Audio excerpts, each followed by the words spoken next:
대선판에 또 젠더 이슈가 하나 떠올랐는데 그 내용 한번 살펴보겠습니다. 윤석열 후보가 SNS에 7글자만 딱 올렸습니다. 여성가족부 폐지. 그동안에 윤석열 후보가 해왔던 공약 발표 방식과 사뭇 다른데요. 김경진 특보 네. 좀 눈에 띄더라고요. 네. 아무런 설명 없이 7자만 딱 이렇게 올렸는데 이것은 혹시 이준석 대표 작품인가요?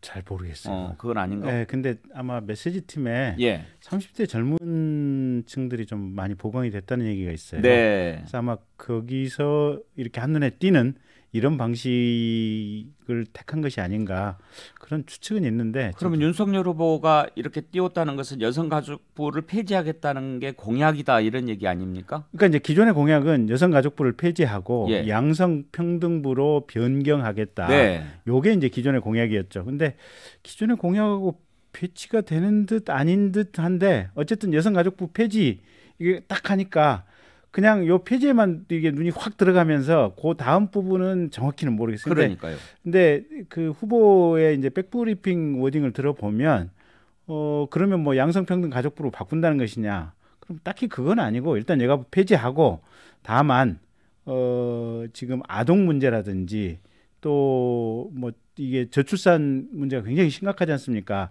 이런 부분을 다룬 부서는 아마 뭔가 별도의 기능이 필요할 예. 것 같다. 그 부분은 추후에 얘기하겠다. 이 정도 얘기를 후보께서 하셨어요. 이제 이런 식의 캠페인이 가져올 수 있는 문제가 이런 거죠. 눈에는 확 들어와요. 그런데 이제 길게 쓰지 않기 때문에 논란이 생길 네. 수 있는 여지가 방금 말씀하신 네. 것처럼 생기는 거죠. 네. 그 전에처럼 여성가족부를 폐지하고 양성평등부를 만들겠습니다. 이렇게 하면 이제 양성평등 쪽에 초점이 모아지는데 네.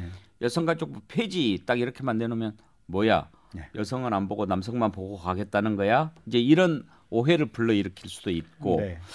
더군다나 이준석 대표가 이제 페미니즘 관련해 가지고 당내 인사들과 좀 논란도 있었고 이번에 윤석열 후보가 내놓은 공약 가운데 하나가 사병들 월급을 200만 원까지 인상하겠다. 뭐 네. 이런 거잖아요. 네. 좋은 일이에요.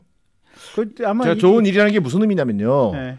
이 사병 월급 200만 원까지 인상하겠다는 것은 이재명 후보가 2027년까지 사병 월급을 200만 원까지 인상하겠다. 이런 공약을 이미 내놓은 바 있어요. 자, 어떤 의미에서 젊은 20대 남성들을 상대로 해서 그런 공약이 필요하다고 생각해서 비록 이재명 후보가 먼저 내놓은 공약이라 하더라도 윤석열 후보가 거기에 대해서 공감한다면 그건 박수 칠 일이에요. 뭐 손실보상 문제 뭐 100조 하자 했을 때 뭐 김종인 위원장이 또 동의하면 얼마든지 논의해 볼 수 있는 거라고 생각해요. 나는 그런 의미에서는 뭐 어떤 특정 후보가 얘기했기 때문에 뭐 이건 문제가 있다. 저는 이렇게 생각하지는 않습니다. 근데 지금 앞서 여가부 폐지 문제가 나왔던 것은 저는 대표적으로요. 이준석 대표가 시킨 연습 문제 푼 거예요. 숙제 주니까 숙제를 풀었는데 숙제를 풀더라도 설명이 있어야죠. 나는 과거의 경선 후보 시절에 이런 입장이었는데 여가부 폐지 입장으로 내가 바꾼다. 뭔가 설명과 비전이 제시돼야 되는 철학이 느껴져야 되는데 그런 얘기는 일치 없어요. 설명도 없고 생각해보겠다. 백브리핑에서 좀 전에 얘기했지만 생각해보겠다. 다 모든 일이라는 게 국가와 사회를 위해서 다 하는 일이라고 생각해 주세요. 이게 말입니까? 방구입니까? 아니 말이냐 막걸리냐는 들어봤어도 또 뭐 말이 급하다 보니까 갑자기 그렇게 나오는데 이게 여가부 폐지라고 하는 것이 젠더 갈등의 올바른 그 해결 방안이 될 수 없지요. 물론 설사 그런 입장을 가졌다면 거기에 대한 분명한 설명과 거기에 대한 책임 있는 어떤 뒷받침 정책적 설명이 뒤따라오는 것이 맞다라는 얘기를 하는 겁니다. 근데 여가부 폐지하면 남성이 좋아하나요? 최소한 20대 남성들 같은 경우 그러니까 지금 앵커께서 60대시잖아요. 예. 우리 지금 50대 후반들이거든요. 그러니까 대체로 지금 그 연령별 가지고 보면 40을 넘어가면 여기는 여전히 여성들의 유리천장 문제가 있고 예. 50대, 60대, 70대, 60대 같은 경우는 이 유리천장 시대를 뼈저리게 느끼면서 직장 생활을 했던 세대들이에요. 예. 근데 재밌는 거는 40대 밑으로 가면 차츰 완화되기 시작해가지고 사실은 35세 밑으로 가면 모든 분야에서 여초예요. 예. 지금 초등학교 선생님들 99.99% 여성들이잖아요. 여선생님들이잖아요. 그 정도로. 네, 99%예요. 예. 그다음에 사실은 사법고시 합격해서 판사 임용되는 숫자의 한 65%가 여성들이에요. 지금 언론계 계시잖아요. 언론계도 그래요. 기자들 시험 예. 보면 아마 합격자의 70%가 더 될걸요? 그렇잖아요. 거기는 오히려 남성 기자들을 어떻게 뽑을 방법이 없나 지금 구국리를 하고 있는 거예요. 남성 할당제를 적용한다는 얘기 나올 정도에 언제부터 남성들이 그렇게 공부를 못했나요? 그러니까 이제 그 이유는 뭐 여러 가지가 있는데 뭐 게임, 술, 군대 뭐 여러 가지가 있는데 어쨌든 지금 현재 상황이 35세 밑으로 가면 과도할 정도의 여초 현상이 사회 전 지역에 뻗쳐 있고 45세 위로 가면 여전히 여성들의 유리천장 분위기가 남아 있어서 이건 여성 할당의 필요성이 있고 이게 예. 세대별로 완전히 달라요, 희한하게. 예.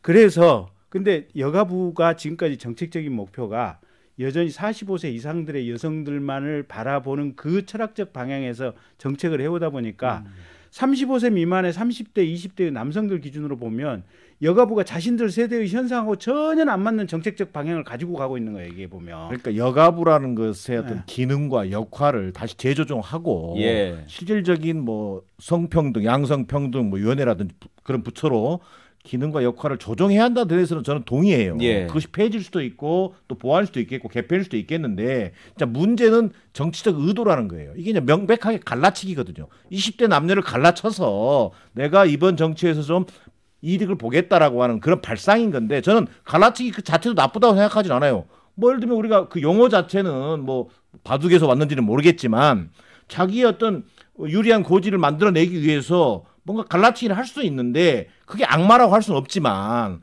최소한 그럴 때 동원하는 이슈라고 하는 것 자체가 우리 사회의 어떤 편견이라든가 혐오를 조장한다든지 또는 뭐 차별을 뭐 이렇게 뭐 강화한다든지 이런 방향으로 가면은 이게 오히려 역풍을 맞게 되죠. 그런 의미에서 이게 설사 갈라치기를 하더라도 우리가 예전에도 보면 갈라치기 할 때도 그 근거가 돼야 되는 게 뭐냐면 아 이게 국민 다수의 삶을 실질적인 어떤 삶을 개선하는 방향에서 갈라치기 한다든지 이럴 때만이 뭔가 정치 지도자의 어떤 말로서 받아들일 수 있는 것이지 저런 것처럼 아주 얄팍하게 20대 남자 여자를 딱 반으로 쪼개가지고 내가 표를 얻겠다 이런 발상은 아니고 뭡니까 이게.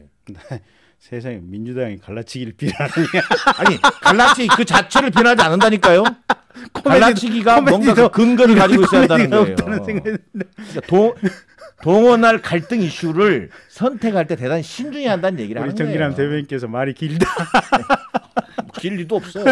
근데 어쨌든 여성 가족부 폐지 윤석열 후보의 7자의 딱 페이스북 메시지 속에는 제가 아까 말씀드린 대로 이게 남녀 평등의 문제가 굉장히 중층적이고 복합적인 문제라고 하는 현실 인식에 기반하고 있다라는 얘기를 드리고 있고 그 7자 속에 어마어마하게 많은 내용들이 들어있는 거예요.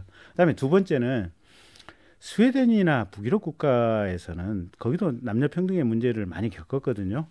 제가 스웨덴을 가봤더니 이런 방식이에요. 한 특정 한 성이 남자가 됐든 여자가 됐든 어떤 직역을 가령 이제 우리 초등학교 선생님 얘기를 하면 특정의 한 성이 60% 이상을 점유하지 못하도록 규정이 돼 있어요. 그러니까 거꾸로 되면 반대 성은 이게 남자 기준이든 여자 기준이든 무조건 40%는 할당이 되는 거예요. 예.